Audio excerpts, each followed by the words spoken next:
All right, we'll see how this all works. How are you? I'm good. I'm actually very good. It's quite the adventure. Schedule is a little bit reversed or turned about, but that's okay. It's okay. Yeah. We're having How about blast you? on this end. We're just, we started Frozen 2 last night.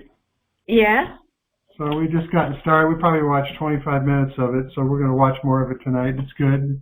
We're doing good over here, you know. Yeah.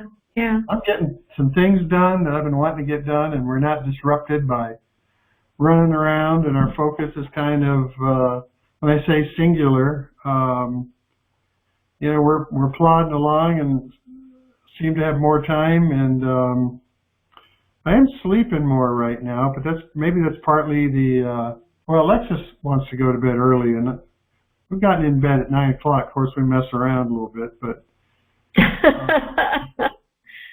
That's gonna be taken out of the recording. Yeah, there we go. That's right. There's no such thing as getting in the sack and messing around. No such thing. Yeah. I'm working on an article called "Empowered by Corona." I think I was working on it last week, and I put it up and I've taken it down. It's going to become something entirely cool when it goes back up. Because there's so many things we can do that we could actually do the rest of our lives as we prepare for this virus, and so I'm pretty excited about it. Yeah, I definitely see that silver lining in the sense that there is a definitive slowing down. There is quiet. There is, as you say, a better capability to focus because the distractions have been removed. And I think a lot of people are realizing that this kind of pace of life is actually quite attractive. They may, at the end of it all, and I'm not suggesting that this is going to be easy, it's a challenging time, it's going to place a lot of demands on us. We may feel frustrated. Of course, there can be anxiety because of the unknown outcome. But that all aside, there is a certain element of, it's as if we are all able to have a reset, a personal reset. And when you experience a personal reset in this kind of situation where it's not only individual, but it is communal, then I have a feeling that some of the aspects of what was good during this period will actually take people and will allow them to maybe be a little bit more selective, a little bit more discriminatory and discerning in how they want to continue to live their lives. You know, I have to agree. It's a global experience that we got to watch it come from the Far East, if you will, and come this way or that way, whichever it is. And everybody has slowly, instead of being something abrupt, like let's say a global earthquake, that would be just incredibly, we had a couple of weeks to put food aside, a couple of weeks to prepare. People may or may not have done that as efficiently as others might have, but everybody's in a slowdown, and it kind of came in as a slowdown.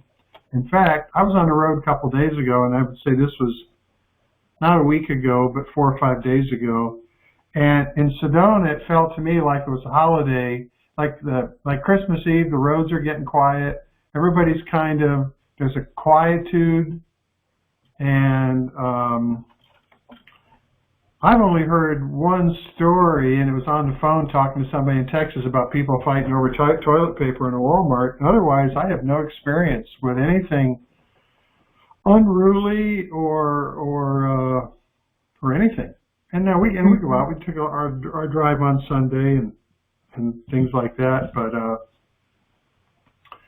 we haven't run into anything that suggests other than now there is something. I just read just a few minutes ago that people are really starting to get irritated with Trump because he's bound and determined to put people back to work. He wants to protect the economy and, I imagine, protect his wealth. But on the one hand, that's good. On the other hand, it just doesn't work. And we don't do testing here anyway, so we don't have any idea how bad what we have is or will be. But he just wants everybody to go back to work and get back on airplanes. Just shuffle on through it, and if you croak, you croak, and let's keep going. That's an interesting. I haven't been following the U.S. scene at all, but I know with Canadian, our Prime Minister has told us to go home and stay home. It's a very, in fact, it's a very emphatic not a recommendation, it's an order, because we're actually considering implementing the Emergencies Act, which I think I told you last week is similar to, or is the War Measures Act reconstituted as the Emergencies Act, where the federal government has now, will have jurisdiction over what is a provincial guideline or a provincial mandate. And that being said, that I think has only happened in Canadian history, maybe 3 times before in all of its young history, I mind you, but it's a fairly distinctive and very rare occurrence to enact such it's what I call a more absolute governance situation in a country. Well, not everybody has the sense. Like there was something I saw a week ago, and there was some kids in Fort Lauderdale come down for spring break, and they were just incensed that they couldn't get drunk, and they were going to do it anyway. But you know, the beaches are closed, and I think that's come much farther along than it was. But they'd had this plan for months, and that was their deal. And you could see they couldn't see any farther than that, or at least the ones that were on camera, which were probably the most spectacular, if you will. Well, certainly those kind of scenes, the group scenes, have been making their way all over social media. In our case, we now have the physical distancing rule of 2 meters, which is about 6 feet. Right. And there are people walking outside, but they're very respectful of that rule, and so everyone's getting out to get their fresh air when they can. I think that's one recommendation on the part of our health authority, for people to get their fresh air, but to do it in such a way that they're respecting the guidelines of the government, because it has been also said that if there are those who are contravening even that 2-meter rule, they will be fined, and in fact there could be criminal statutes or a conviction created simply to handle anyone who is being careless, I guess is the word, and not respecting the fact that it's not only them that will get or may get the virus, it's those who are the innocents and are liable or are in too close a proximity. Well, clearly, it's like Rand Paul, or whatever his name is, a senator or congressman out of Kentucky or whatever. When he came down with this, and I guess they're doing some testing in D.C., but he was absolutely asymptomatic, no symptoms at all, and that's the problem. Especially young people, they can carry it and not bother them, but they can infect others, if you will. And it's an interesting scenario we're in, because it's like, say, a giant earthquake would have everybody in all this turmoil, and I'm sure that's there, but at the same time, there's a huge, because of the warning, because of the insight that was coming, there's been a huge introspective component that I'm certain some people are well taking advantage of, and kind of counting their blessings and understanding what their blessings are. And there's a few people that I've called and want to call. In fact, I was hoping to make a couple of calls today to some friends of mine that are older and just check in with them and this and that. And Which reminds me, as I put this Empowered by Corona page together, one of the most interesting things I've come across, besides using MMS, maybe we've talked about MMS and to kill the virus, is there's a doctor in Brazil by the name of Cirrus, Dr. Cirrus. I'll have to figure out the spelling, but one of the strongest things you can do is keep your system alkaline. And so baking soda, in fact, I was in Costco 2 weeks ago and I saw a 15-pound bag of baking soda that was $6.99, and I grabbed it, and it turns out baking soda and keeping your system alkaline is probably the most powerful things you can do. Oxygen and alkalinity. Yeah, I'm aware of the baking soda. You can add it to your water, whatever, and just take a gulp, and you'll be fine. The other, I guess, element or vitamin that's been talked about is vitamin C. Is to increase your dose if you're not taking any, to perhaps begin taking some vitamin C. Yeah. Let me see. Circus, Dr. Cirrus. Mm-hmm. Anyway, he's an interesting guy. Yeah, so the maintenance of our immune system, the maintenance of our mind-body connection, because as we get too upset, we undermine our thinking, our capacity to think. We undermine our immune system with stress. And it's an interesting time to be in. There's an introspective mode that doesn't come by that often. Usually everybody gets riled by stuff. This is a little different. Well, I think I agree with you completely in the fact that we had time to prepare, and it's almost like a pregnancy. You know the baby's coming, but you have a bit of time to sort of position yourself in such a way that you can best welcome it. With this pandemic, in the sense that it wasn't even identified as such. It seemed to be relatively something that was innocent, happening somewhere over in the Far East. Somewhere over there. Over there, but with our global connections, and here's where they really come in handy. The connectivity that also, I think, was shared among experts and among government leaders to fully appreciate and understand the impact that this would make, again, allowed a number of us, a group of us, a country of us, to prepare.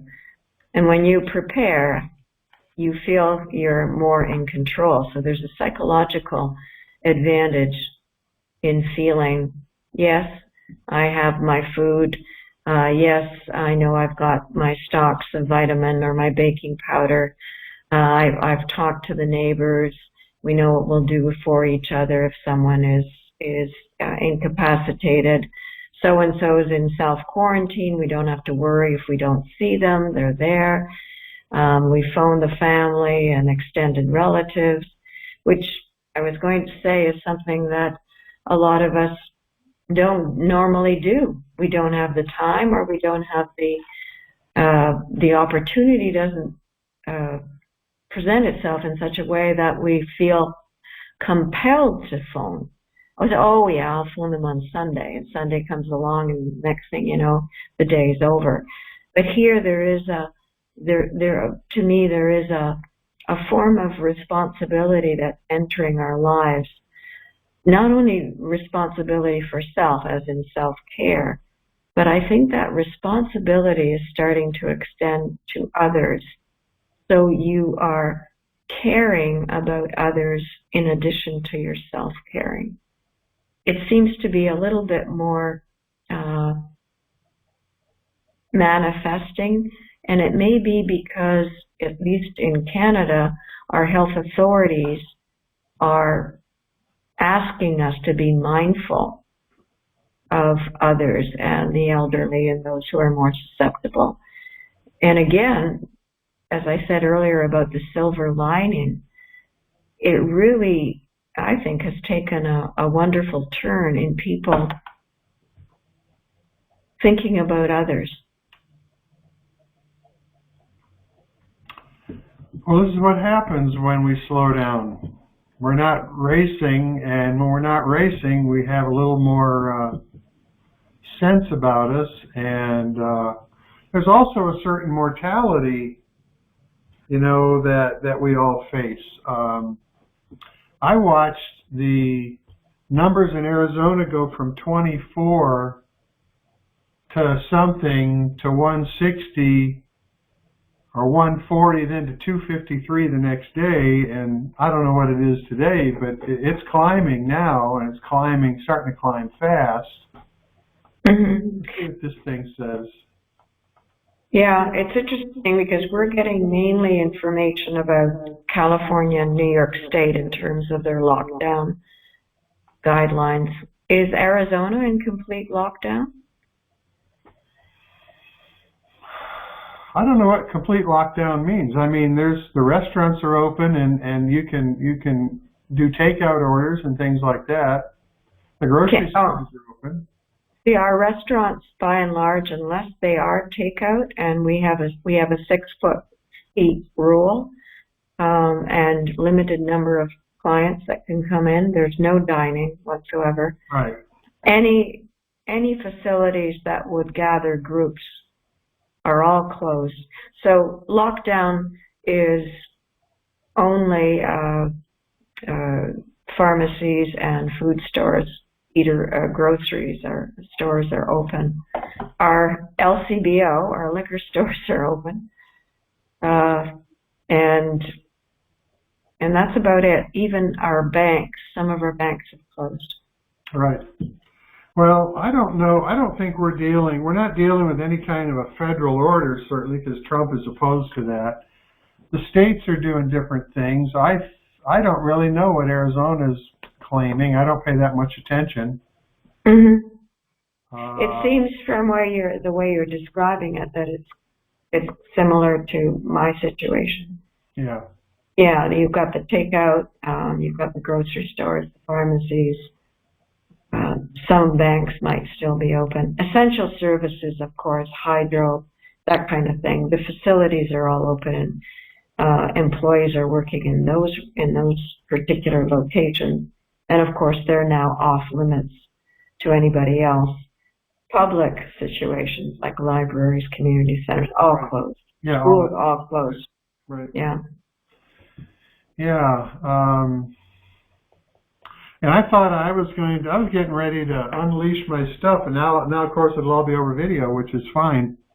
It's just really about in the throes of that, and I'm actually cleaning my desk up to get ready to move to this next introduction, which, by the way, I've written a new article. I've just put it up. It's called "The Power of Polarity and Choice." And it identifies that we live on a planet of contrast, i.e. polarity, and we have the choice, obviously, of aligning with up or down, good or bad, fast or slow. All of these are choices, and I'm very pleased with it. I'm going to put a newsletter together pretty soon, pretty quickly. In fact, I'm trying to that's what I mean by cleaning up my desk. I want to start putting my stuff out. Yeah. Regarding the coherence is the ultimate idea. Yeah. Regarding the polarity, is it possible to make neither choice? In other words, you're not picking fast and you're not picking slow, Jim. You know, it's an interesting remark because if you're in presence, yes. I believe until we manage presence, access presence, I think it's always polarity, but the polarity could be as subtle as 2 flavors of strawberry ice cream. Correct. In other words, polarity doesn't have to be bad. I think there's always polarity on this planet, but there's the upper octaves of it, which are far different from escaping pain. Yeah. You know? It's, to my mind, when you speak of presence, I bring in the whole element of observing. So there is a moment where the choice is not yet made. So in that moment there is what I call balance. And can someone rest in that balance and stay the observer in the present rather, then have to choose one or the other. Or, let's make it interesting, choose something entirely different.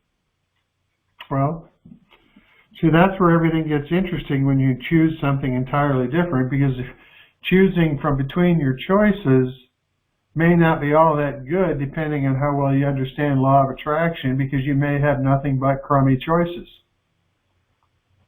And I'm sure, you know, a choice between one kind of pain or another kind of pain, or one kind of dissonance or another kind.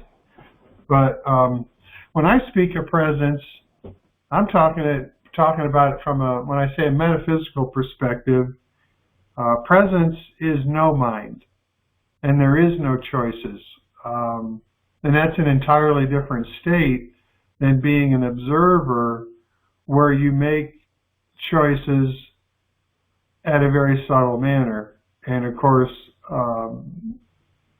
that's how you move up the ladder, is your choices go from dross and gross to more subtle and more subtle, and the engine behind that is allowing.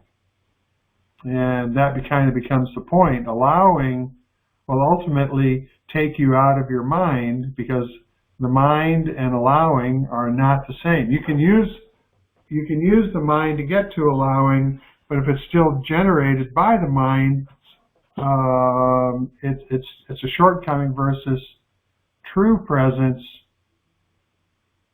which drops you into a whole different octave of being, and your guidance delivers your choices to you. Guidance delivers your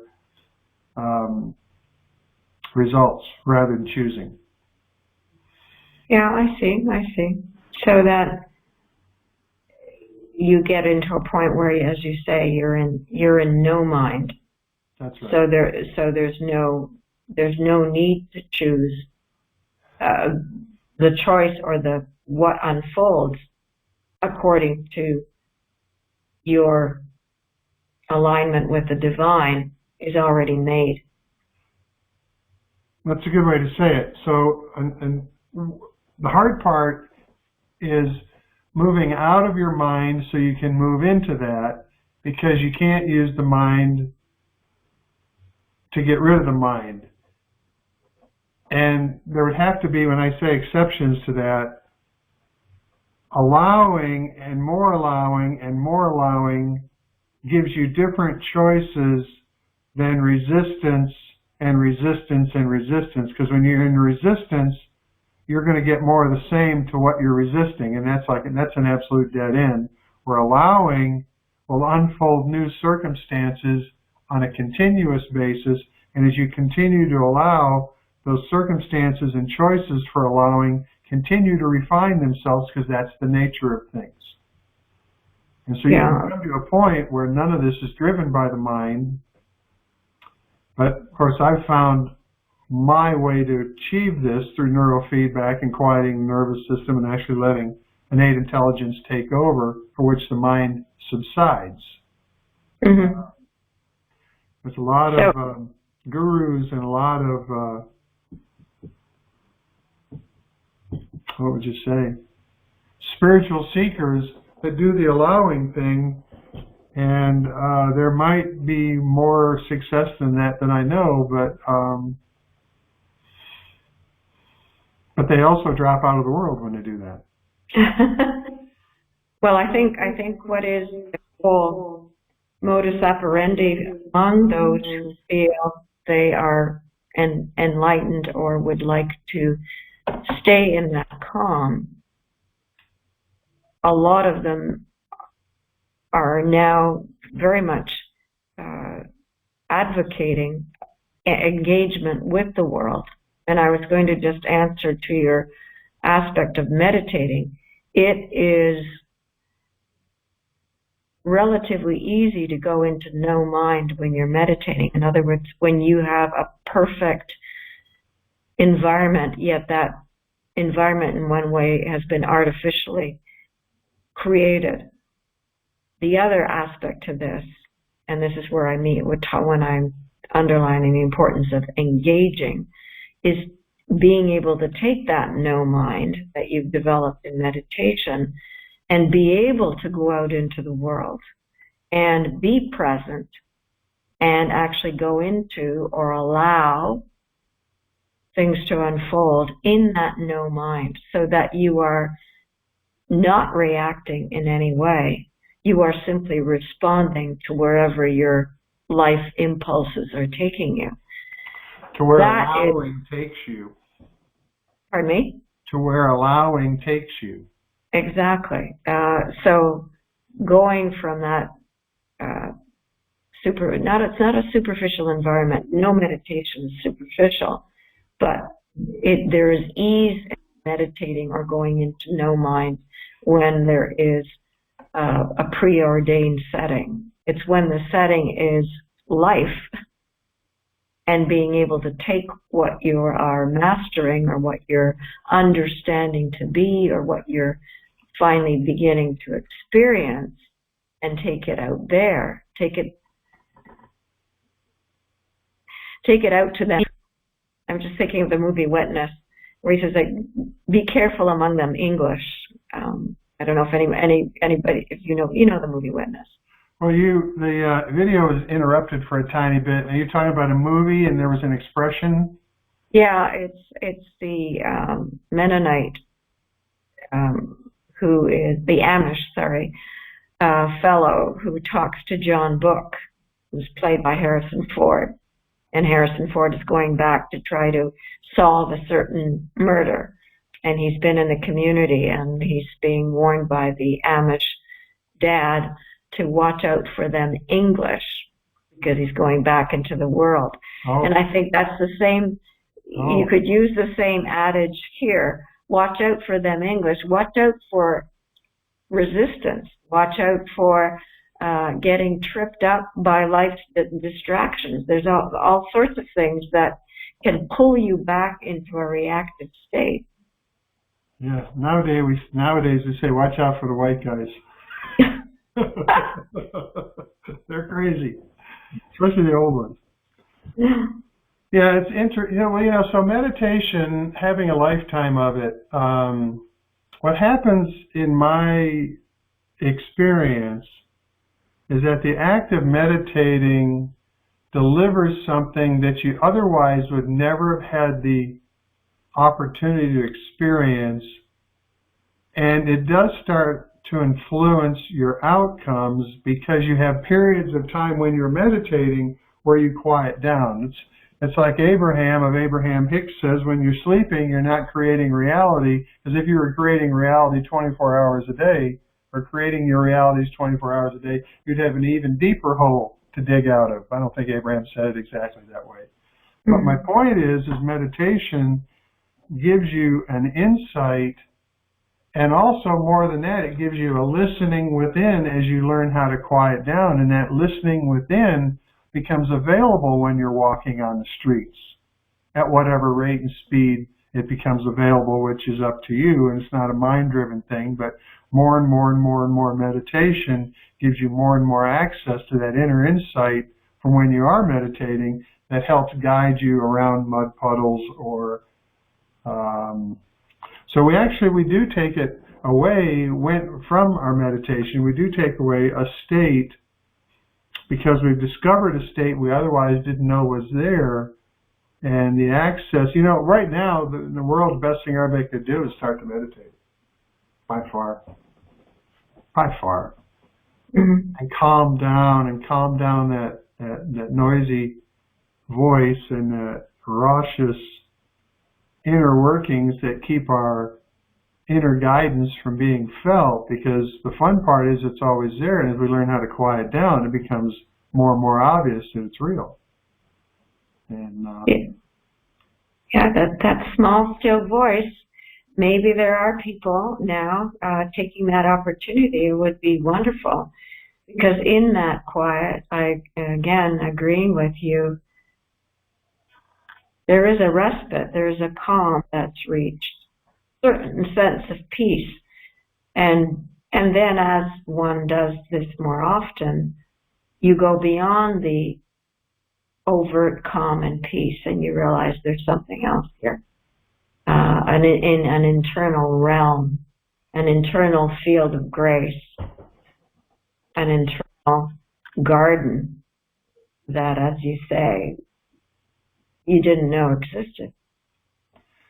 And so once we discover it and we walk down the sidewalk, that garden becomes a part of us and influences those whose still small voice is a little bit closer to the surface, and it feeds that still small voice at a subtle level without even saying anything, or maybe speaking, but I mean, not any kind of a message, but just the vibration of internally quieting down feeds others who are close to the surface and starting to quiet down. There's an analogy. One of my favorite books is called And the Flowers Showers by Bhagwan Sri Rajneesh, who changed his name to Osho. And he wrote a lot of books. And this one was a discourse on Zen parables, 11 or 13 Zen parables. And I think the parable was titled And the Flowers Showered. Almost brings me to tears to talk about it. But Subhuti was a follower of, I suppose it was Buddha, and he was always in the back. He was always listening, and he was always in the back. He never tried to get up front. He never tried to make a point of how much of his riches he had given away so he could follow Buddha, which some of these guys were very noisy about becoming followers and how they'd given all their riches. It was all ego, and he sat down there in the back quietly and listened and followed, and he was in the back. And the point, in part, is that when Buddha would walk through an orchard, etherically, all the plants and trees would blossom, etherically. And so, And the Flowers Showered was Buddha walking through an orchard, and etherically everything blossoming. And of course, Subhuti, at some point, sitting under a tree listening to Buddha, the flowers, let's see if I can do this, the flowers showered for him. And he achieved enlightenment by not being anybody, but there's a resonance of the people that are like that. And the whole idea, of course, is to make that group larger. Yeah, which there's is a letting-go process. The light that is within you, and then there's light in all of us. This kind of self-discovery, or as you go further, and you peel off the layers of what have been you, there is an eminence that becomes part of you. And that light you have, and we all have it, simply grows bigger. It expands beyond you. And what I find truly miraculous is the fact that our energy, which of course we are energy beings, this circumference that we influence grows as we become more light-filled. And the wonder of this is that we can actually see someone or meet someone and not say a word, yet our energy diameters already meet, already are interlapping. And based on that incredible energetic connection, things happen We become without one. Yes, and things happen even on a level that you might say is logical in terms of you sensing that person. In other words, what is happening, this is spiritual, if you want to use that word, makes its way to the external world in which you are living or inhabiting, and then you can actually sense how that person that you are facing or meeting, etc., is responding to you without using words, without necessarily using gestures. Obviously, too, it's interesting that some people you walk by on the street, again, without saying a word, you're naturally smiling at each other.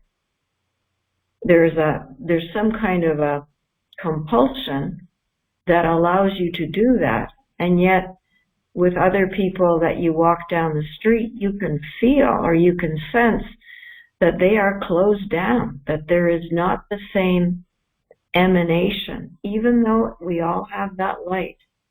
And part of this idea, as we've been talking about meditating in this time, is to actually wake ourselves up internally so that we become even stronger light and positive conduit to others. Well, so we're discovering we are one at some certain rate and speed, and those in more resistance are resistant to that or unable to operate at a subtle level of sharing and prefer to hold out on their own, walled off by resistance. And of course, those people are afraid of letting go because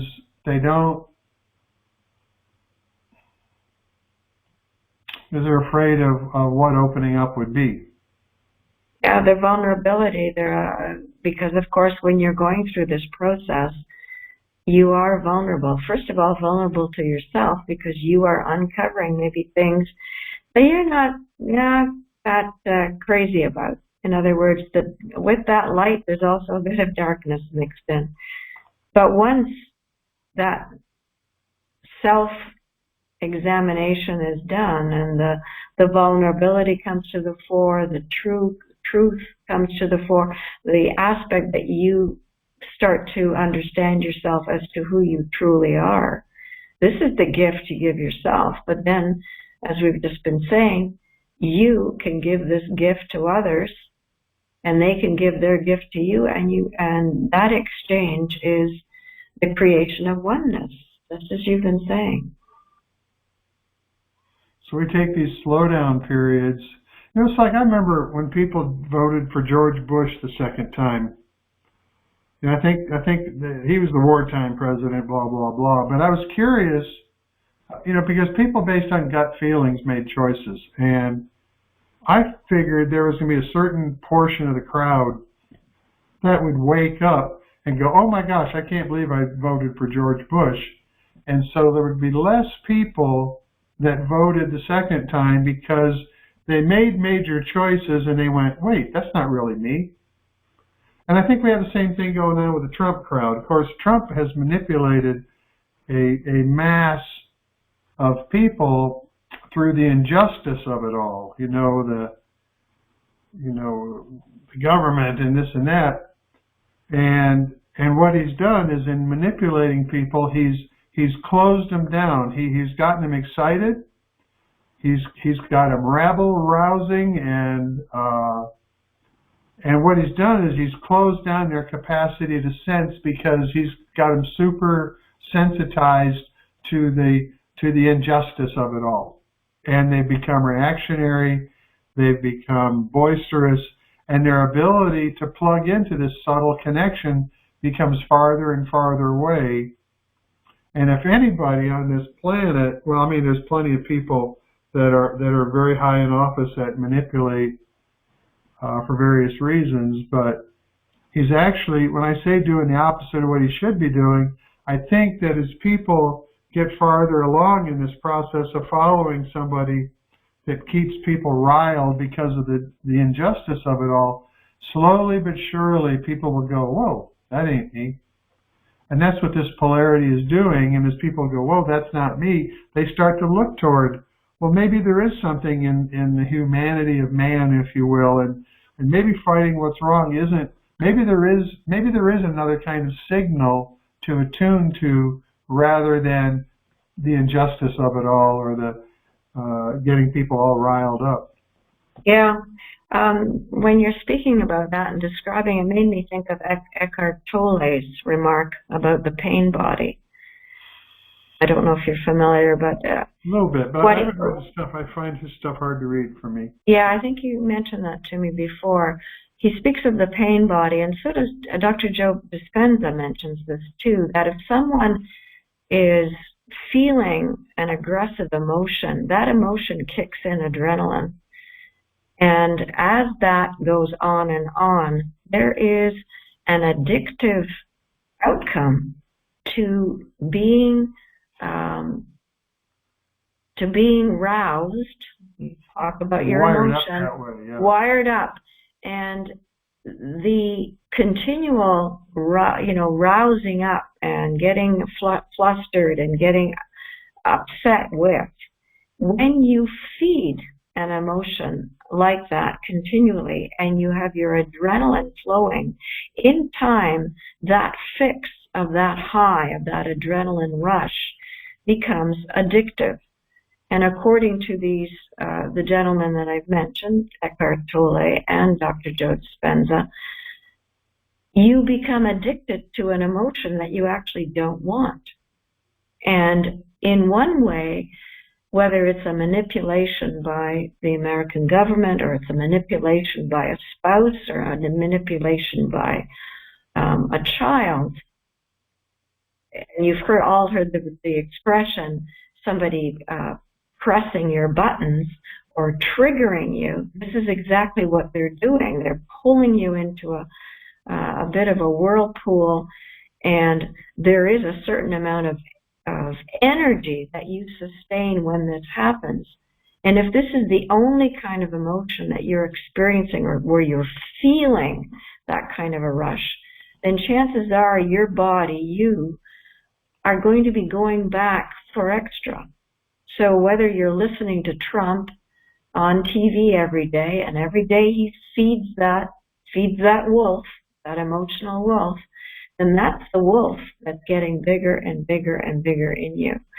And so both of us here are saying, let's try to get away from that feeding of that emotion, and let's get into another realm where what we're feeding is not a negative, but an entirely positive situation within yourself that can really pull you away from these kind of distracting scenarios and really pull you into self-empowerment and strength.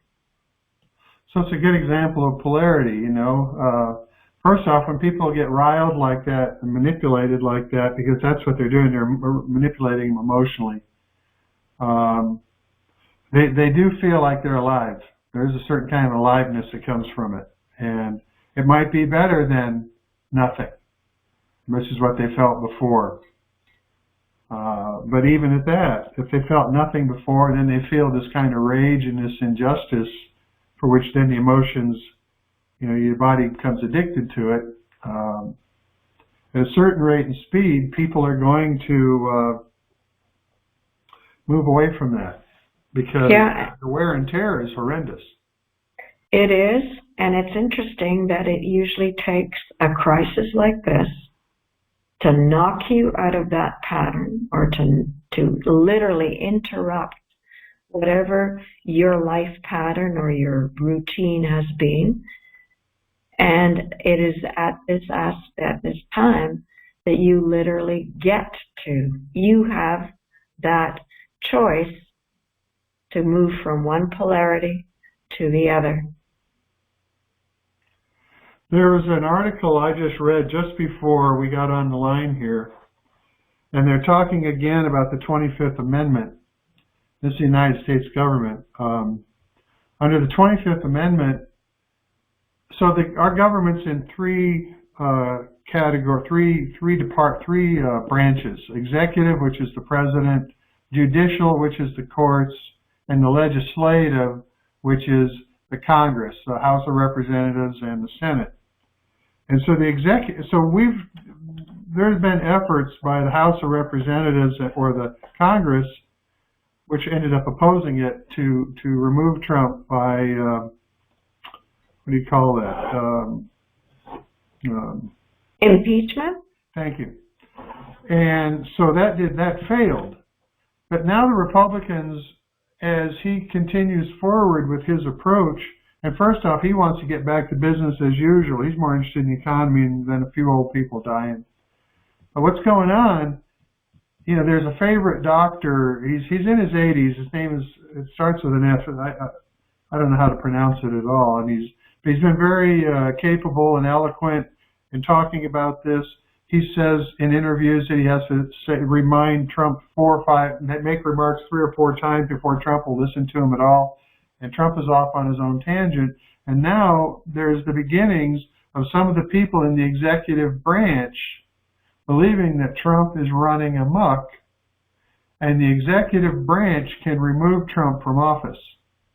Oh, I see. And I don't think that might be that far away, because Trump seems to be very, he doesn't want testing. He doesn't want the numbers up. He's more interested in the stock market, and he's more interested in his reelection. And there's some of the governors of some of the states think that Trump's approach to all this is simply ludicrous.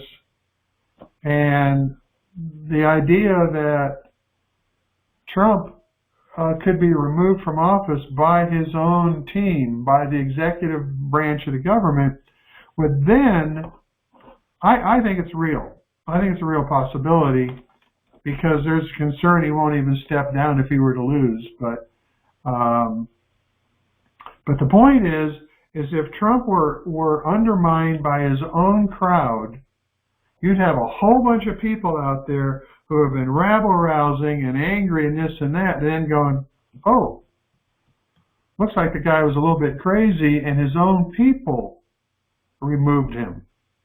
So there's a whole bunch of people that are going to have second thoughts about what they felt. Now, some of them will still go out and be crazy anyway, but my point is this introspective period that we're in the middle of, it doesn't always happen at this super subtle level that you and I are operating at, where it's actually a pleasure to see the world quiet down.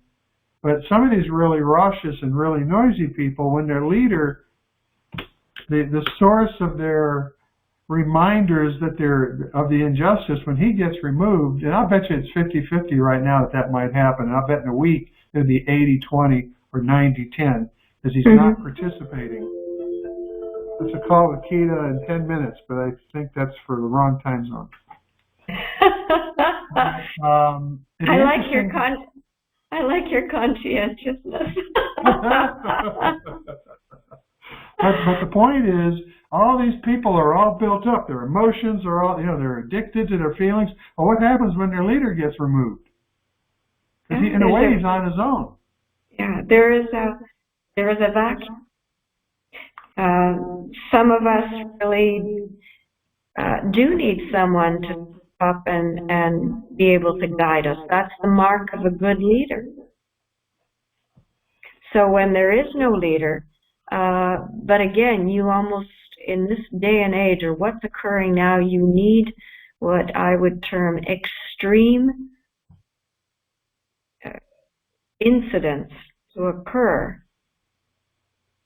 for people to take notice. I mean, think of the distractions and the drama that all this has been leading up to. It's been pretty intense.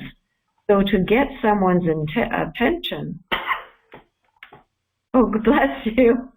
How'd you know that was me? Well, I guess it's only you and me on the call. I guess that's how we know. That's how we know. Thank you. Anyway, I was going to say that to get someone's attention is to have something rather extreme occur. However, as one moves into the quiet, into the calm, one doesn't need such an extreme episode of whatever to be called to have their attention. And I think that's what people are also realizing in this period of calm and quiet, or enforced calm and quiet. you're much more acutely aware because you're given the chance to be more acutely aware. So in this massive polarity of the Trump perspective, and I personally believe that government is too much. We have way too much government. We have a massive amount of waste. There's all kinds of things about our government that isn't right. And just taking it apart has a lot of beauty to it, but not by somebody that's crazy, not by somebody that's very obviously his own interests are, I think, what drives things. But my point is, this introspection is going to go on at all kinds of levels, and in all kinds of levels, we're going to be moving from outer guidance or outer authority to inner authority. And that's what's going on right now, where more people and more people move to finding out what's true. Yeah, and I think both of us agree that this is definitely a good thing. I'm trying to think of something, movie or a book, that would be mainstream, that would perhaps give a sense of this kind of awakening. Oh, it's interesting. In Netflix, there's a couple of movies. I'm going to look this up real quick. Yeah, maybe a nice note to end on. I can stop this. I don't want this to run. How do I stop this?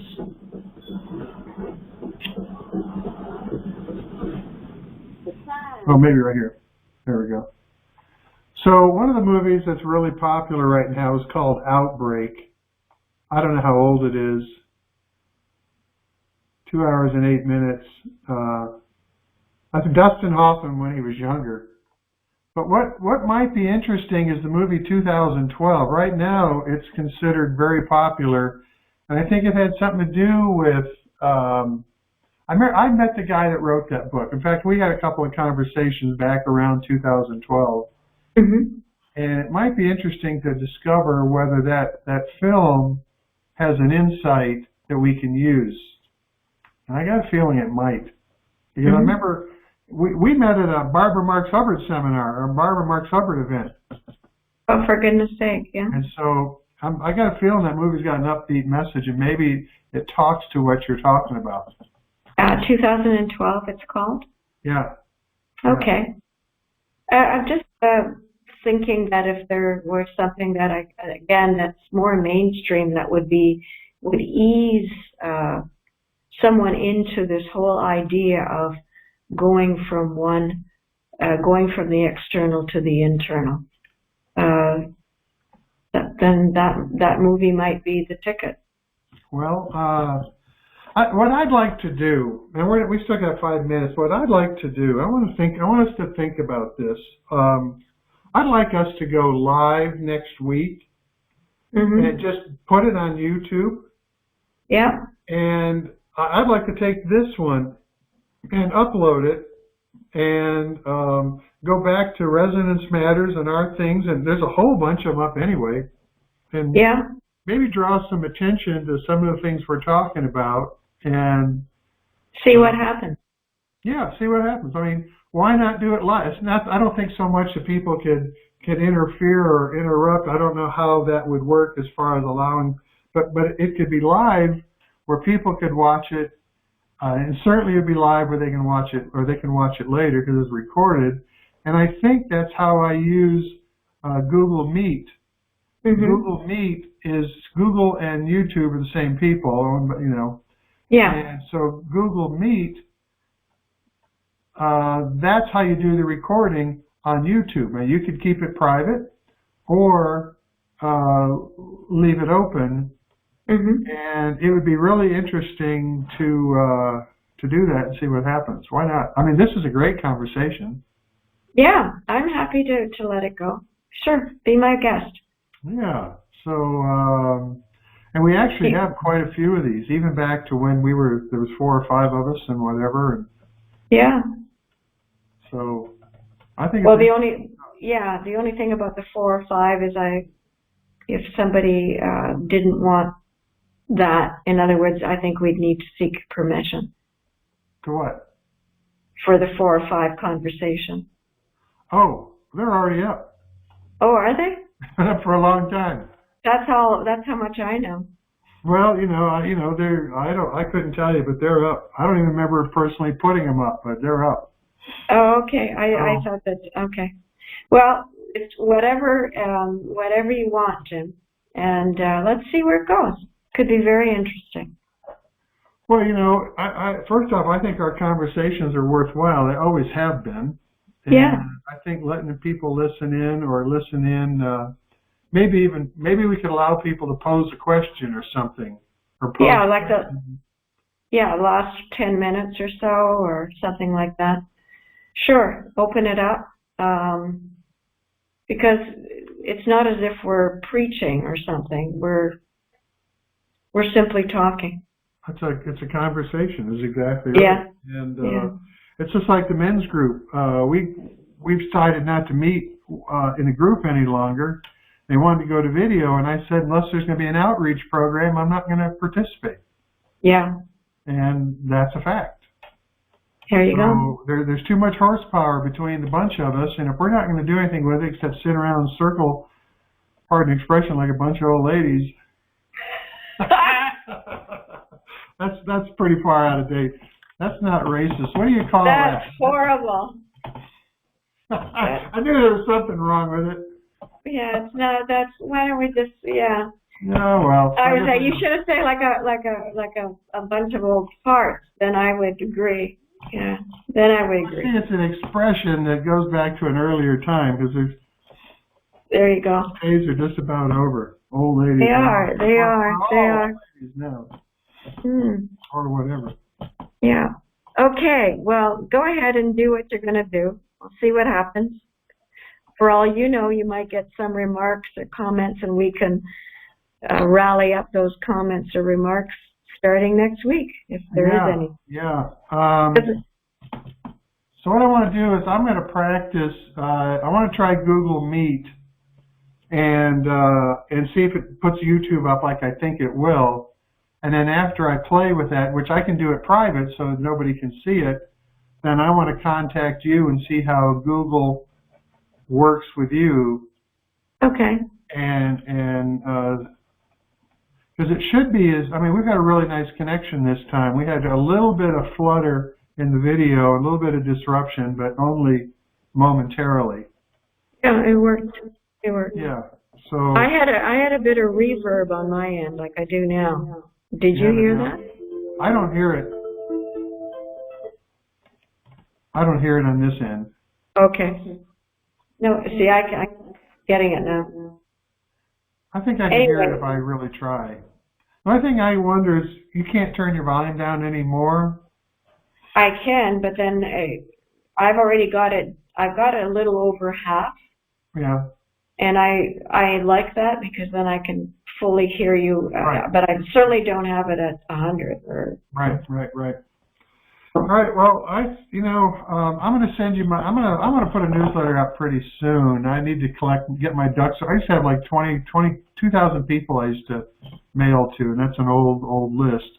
Yeah. I'm going to get back into that and put my articles out and start talking to people, and we can do that. And yeah, because I've got I've been doing it since I met you, and before my dental messages still go out weekly. I do posts every day, but they're usually quotations. They're quotations they could be something created by me, or they could be something that I've looked over or saw that I want to put up that day.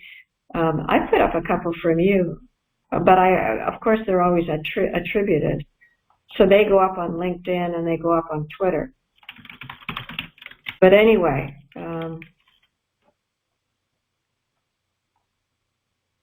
was just looking to see if Resonance Matters is available. I'll have to look further. It looks like it's gone, taken. All right. So. All right. I got to get going. All right. Very nice to spend some time. We'll do it next Tuesday and just keep making stuff up and have a blast. Yeah, that's all we're doing now. All right. Thank you. Yeah, thank you as well.